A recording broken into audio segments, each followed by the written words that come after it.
கதையை திருடுவது சட்டப்படி குற்றம். கதையை திருட வேண்டாம். நன்றி. நம் முன்னோர்கள்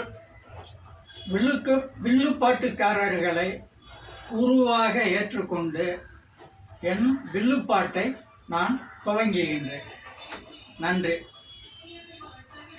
வராரையா வாரரே, சைக்கிள்ல வாரரே, பூட்டு இல்லாத சைக்கிள்ல வாரரே. ஏன் வாரார்? எதுக்கு வாரார்? அவர் டீ குடிக்க வாரார். டீ குடிக்க வந்தவர் பூட்ட முடியல.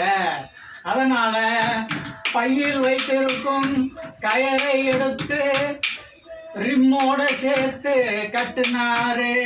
கட்டிட்டாரா? கட்டி அந்த மகான் என்ன பண்ணாரு? டீ குடிக்க உள்ள போனார்.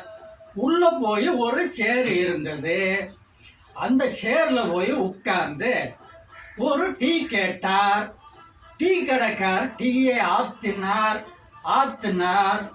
நுரையோட கொண்டு வந்து அவர் முன்னாடி வச்சார். வச்ச உடனே அவர் என்ன செஞ்சாரு? அந்த டீ எடுத்து பூன்னு 2 ஊதி ஒரு ஆத்தி குடிச்சார். குடிச்சுக்கிட்டே இருந்தார். டீ கடை மாஸ்டர் அவரை பார்த்தாரு. பார்த்த உடனே அவர் என்ன சொன்னார்? டீ ரொம்ப சூப்பரா இருக்கு அப்படின்னு சொல்லி சொன்னார். அவருக்கு சந்தோஷம்.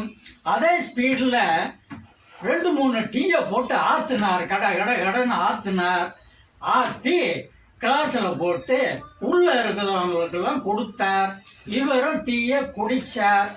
வெளியே வந்தார். சைக்கிளை காணும். ஐயா, சைக்கிளை காணும்னு உள்ள இருக்கிற ஆளுகிட்டலாம் கேட்டார். வெளியே உள்ள ஆளுகிட்டலாம் கேட்டார். ரோட்ல போற ஆளுகிட்டலாம் கேட்டார். பக்கத்துல இருக்கிற ஆளுகிட்டலாம் கேட்டார். எல்லாரும் சொன்னாங்க நான் பார்க்கல அப்படின்னு. ஐயா, அவர் வாங்கினது 1500 ரூபாய்க்கு ஒரு சைக்கிளை வாங்கினாரு. ஒரு டீயால அந்த சைக்கிள் பறி போச்சு. கயறு மட்டும் கிடந்தது. அந்த கயரை எடுத்தார். கண்ணில் ஒத்தி அழுதார். 1500 ரூபா போயிடுச்சுன்னு வேதனைப்பட்டார். இப்ப என்ன பண்ணணும் தெரியல. நேரா போலீஸ் ஸ்டேஷனுக்கு போங்கன்னு ஒருத்தர் சொன்னாரு.